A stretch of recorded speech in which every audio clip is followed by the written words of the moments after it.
Hey, let's tuck in here. When I was in Belize, I downloaded a bunch of audiobooks. I downloaded about a dozen. I got through 10 of them so far, and some of them have been fantastic, but this by far has been my favorite, and it's called Living with a Seal.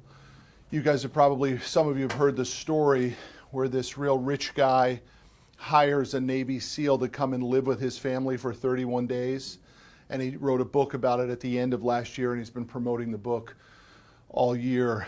It's an incredible story. I'm going to send you guys after the Scrum the YouTube link about who the SEAL is, because in the book he only refers to him as SEAL, okay, which was how the SEAL wanted it to be done. But since then, the SEAL has done some interviews with him, and I'm going to send you a link to the SEAL's story. It's an amazing story. But I want to introduce you to it. It goes 6 minutes. I'll sort of create the entry of today's Scrum with challenge your assumptions, okay? Challenge your assumptions is what I would say as you watch this.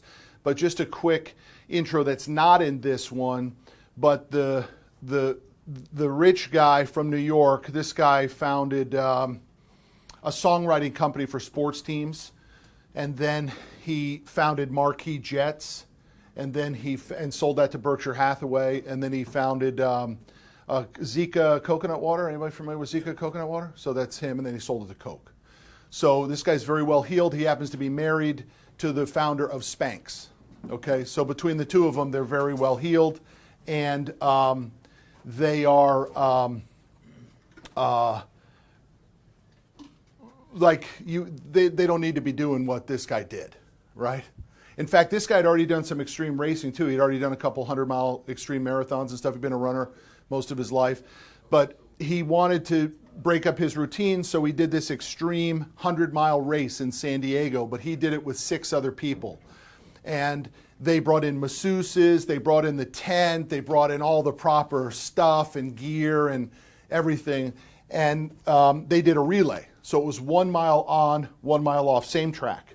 1 mile on, 1 mile off, 1 mile on. 6 people would go, then the guy would start again. You got it? So 6 into 100 is whatever that is. So that's how many miles each person on the relay team would run. What he says is he would come off the track, he would look over, and right next to him was this guy sitting in a blue beach chair. And all he had was a couple gallons of water and a box of crackers, a box of saltines. That was it. And he ran the entire race, 100 miles. No support team, no masseuse, no extra nutrition, no nothing, right? And this guy, this rich guy from New York, kept looking over at the chair like, who is this guy, right? At the end, he sees the guy being carried off. After the guy raced the 100 miles, these guys are all going back. They're all flying on Marquis Jets back to New York. Everything's fine. And he sees this guy being carried away by a woman. And he's so intrigued by who this guy is that he comes back, uses his network, figures out who the guy was, calls the guy, sets an appointment with him, and says within 5 minutes, yeah, I want you in my life. What turns out, though, is that this guy, the SEAL, was the guy in the chair, and he was racing in a qualifying race. He had to qualify for this massively 140-mile wilderness extreme race, and in order to do that, he had to complete this race. But in the previous 100-mile race that he had run, he broke all the bones in his feet in that race. But he wanted the big race so much, and he had to race this race. So he did the 100 miles with broken feet. This guy has the whole team, the masseuse, everybody, right? Running 1 mile at a time. This guy runs 100 miles on broken feet to qualify for the more extreme race, okay? So the message for today is challenge your assumptions. Anything like your workout plan, you invite a stranger to live with you and your family for 1 month as your personal trainer, but he's not just any old stranger. He is David Goggins, a Navy SEAL who says, if it doesn't suck, we don't do it. That's what Jesse Etzer wanted, apparently. He's the owner of the Atlanta Hawks, co-founded Marquis Jets, and partnered with Zico, that's a coconut water. Etzer's new book is called Living with a SEAL, 31 Days, Training with the Toughest Man on the Planet. Jesse Itzler is here along with David Goggins. And after reading the book, I do think you are the toughest man on the planet, David Goggins. But Jesse, you start us off because you two were at a race. You're there with your friends. He's there. What stood out to you about him? Well, I first saw David at a 100-mile race, and I was doing it as part of a relay team with 6 friends, and he was doing it alone. At around mile 70, I saw him. He was about 100 pounds heavier. He broke all the bones in both of his small bones in both of his feet and a kidney failure, and finished the race. And I'd never seen anything like this in my life. And I was like, I got to meet this guy and see what makes him tick. So what did you do? Well, I flew out to see him. I literally cold called him. Yeah. And I flew out to see him, and I was sitting with him for about 5 minutes. And 5 minutes into our conversation, I said, you know what? The buckets in my life would be so much better if a little of what he had rubbed off onto me. And I invited him to come live with my wife and I for a month. And what does he have? Just determination, grit. You know, grit is a great indicator of future success. And he was the grittiest. And he just overcame this in this race. What I saw in his life story, I mean, it's a fascinating life story. He lost 100 pounds in 60 days to try out to become a Navy SEAL, and became one of the best endurance athletes on the planet. And someone with that kind of will. And We should show that before and after picture. Yeah. Look at the before and after picture, Nora, of David. Unbelievable. And so you did this in 2 months. Right. Well, I did it twice, but that's the first time I did it. to get ready. And so, David, when Jesse calls you and says, "Hey, will you come live with me?" A stranger. A stranger. What did you say? Well, if you know anything about me, I thought he was crazy. Yes. And he hadn't even told his wife. Right. But what convinced you this was worth trying out? Yeah. You know what? He convinced me of his mindset, that he was looking for more. And, you know, who can say no to that? Yeah. But you had conditions, David. What were your conditions? You agreed to do this under one condition. Just one condition. Just do what I say. Yeah, do what That's I it. say no matter what. No matter what. And one of those things, you guys were in Boston and you're running, and there's a blizzard or something. Yep. And you hadn't planned to be there, the plane was delayed or something. And you said to David, look, I can't run, I don't have any underwear. And you Right. said what? So what? We're going to run anyway, you know? You said you need legs to run. Right, you need legs to Yeah, run. you don't need underwear. So Right. here you are with bleeding ballies at one point. You say Yes. to him, listen, this is hurting, it's painful. And you said, nope, we're going to do another 8 miles. Right. I don't understand. You came into this in good shape. You ran marathons for many years. Yeah. I did, but at the time, I was in a routine, and routines are great, but routines can also be a rut.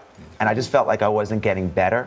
And I felt like, you know, I had to just mix up my routine to get better. And David coming in was like, it was kind of like the Fresh Prince of Bel-Air meets Rambo when he moved in. It was just mixed it up. Okay, so you did it, and you wrote a book about it. Did it change your life so that it has continuing impact today? Definitely. I found out that, you know, we all have a reserve tank, and I found out that I had so much more in my reserve tank. Like, my baseline was here, and he taught me that it really should be up here, and I never went back from that. And that was an important lesson for me. David, where does that willpower come from? You know, it comes from, I had a rough childhood coming up, and I just took all that, you know, negative energy and made it very positive for myself to drive me. I'm a very driven person. I have passion that almost scares people, just to be successful and to make it no matter what. But when you feel, so for most people who, you know, compete, and all of us try and work out, when most people feel like they hit a wall, they can't go any farther, what are you saying in your head when that wall comes? Well, every wall, pretty much a lot of them have doors. I'm looking for a door to get through it and go to the next limit. No, but at one point, here's David in the house, 2,500 push-ups to repeat of Rocky. You hear Rocky blaring in his room 31 times. Yeah. You believe that, and then just for grins, you throw in a 50-pound weight vest. Right. That you have this man running in Central Park with this 50-pound weight vest. Your whole philosophy of it doesn't have to be fun, it has to be effective. I sit back and enjoy the pain. Right. And you live your life, you said, you embrace the pain. I do. I believe the only way you can, everybody's looking for mental toughness. Yeah. Every athlete, everybody in the world is looking for mental toughness. The only way you gain mental toughness is to do things you're not happy doing. If you continue doing things that you're satisfied and that make you happy, you're not getting stronger. You're staying where you're at. Either you're getting better or you're getting worse. You're not staying the same. Get out of the routine. Period. Yeah. So what are you doing today?